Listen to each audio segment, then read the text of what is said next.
था, कितने मामले का निष्पादन हुआ और कौन कौन से बड़े मामले आए? देखिए, सहयोग में मूल रूप से जो विभाग से जुड़े हुए लोगों के आम समस्याओं का विषय होता है वो आता है।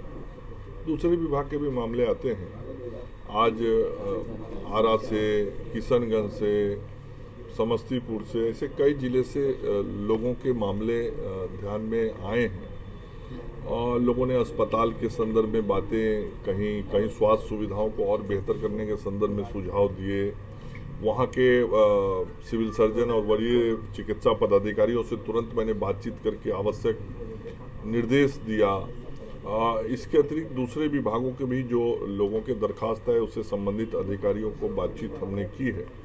कुल मिला के हम लोगों का ये प्रयास होता है कि इस सहयोग कार्यक्रम के माध्यम से आम लोगों की कठिनाइयों को हम प्रत्यक्ष रूप से दूर करें और संबंधित अधिकारियों के ध्यान में, संज्ञान में विषयों को ला दें ताकि आम आदमी जो है उसके समस्या का निराकरण हो सके। और आज ऐसे ही कई मामले आए जिसका निराकरण यहाँ से किया गया है और कुछ विभाग से संबंधित विषय थे जिनका निराकरण विभागीय स्तर पे किया जाना है तो वो विभागीय स्तर पे किया जाएगा। उसका आवेदन मैंने लेकर रख लिया है। तो इस तरह के सारे आज मामले आए।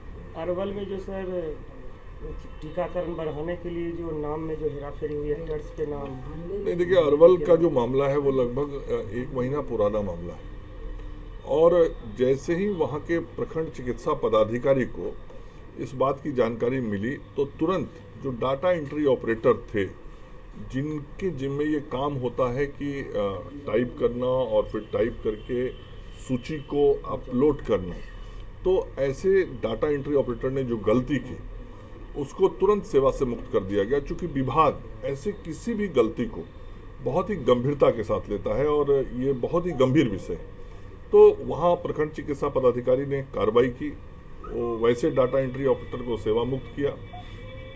और जब यह बात और बढ़ी और कल मैंने जिलाधिकारी अरवल से, सिविल सर्जन अरवल से बात किया और मैंने ये निर्देश दिया कि उन लोगों पे जो दोषी लोग हैं उन लोगों को सेवा मुक्त किया गया, उन लोगों पर FIR भी किया जाए और साथ ही अरवल जिला के अन्य अस्पतालों में देख लिया जाए कि यदि कहीं किसी ने कोई गलती की हो तो उसको चेक कर लें। और जिलाधिकारी और सिविल सर्जन इस बात को भी देखें कि डाटा एंट्री ऑपरेटर और चिकित्सा पदाधिकारी के बीच में जो हॉस्पिटल मैनेजर होते हैं उनके स्तर पर भी क्या चूक हुई है, यदि हुई होगी तो उन पर भी कार्रवाई होगी। सर ये एक सवाल है, मुजफ्फरपुर मामले में आईकैम्प मामले में देखा जाए तो उस मामले में हुआ क्या है कि कई डॉक्टरों को क्लीन चिट दे दी गई है जबकि उन पर FIR है, तो क्या स्वास्थ्य विभाग उन्हें दोषी मानती है? देखिए पहले तो ये समझना होगा कि जो अस्पताल में ऑपरेशन हुआ वो प्राइवेट अस्पताल है, सरकारी अस्पताल और वो सरकारी चिकित्सक नहीं है। दूसरा, जैसे ही घटना के बारे में जानकारी हुई उसके बाद FIR किया गया, अस्पताल को सील किया गया और वहाँ से सैंपल्स लिए गए, स्वैब के, फ्लूइड के सैंपल्स लिए गए और 4 सदस्यीय टीम बनाई गई। 4 सदस्यीय टीम ने वो सारा सैंपल लिया और माइक्रोबायोलॉजी डिपार्टमेंट में उसका टेस्ट होता है। माइक्रोबायोलॉजी डिपार्टमेंट में टेस्ट हुआ।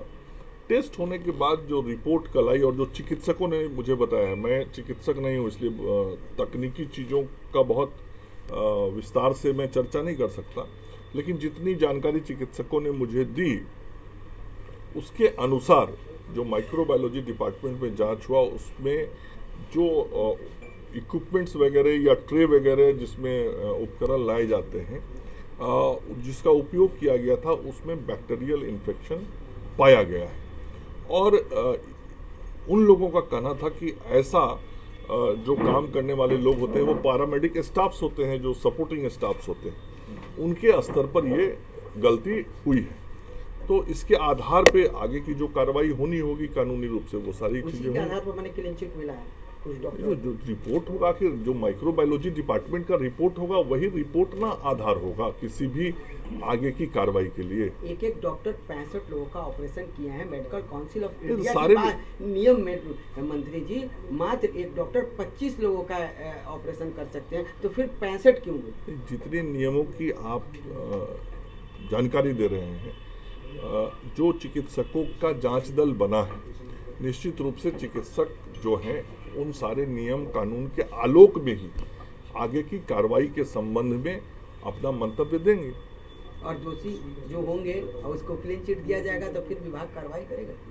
फिर आप समझने की कोशिश कीजिए कि माइक्रोबायोलॉजी डिपार्टमेंट में वहाँ के सैंपल्स गए, तो जो उस लेबोरेटरी से जांच रिपोर्ट आएगा उसी के आधार पे ना आगे कार्रवाई होगी, वो होगा।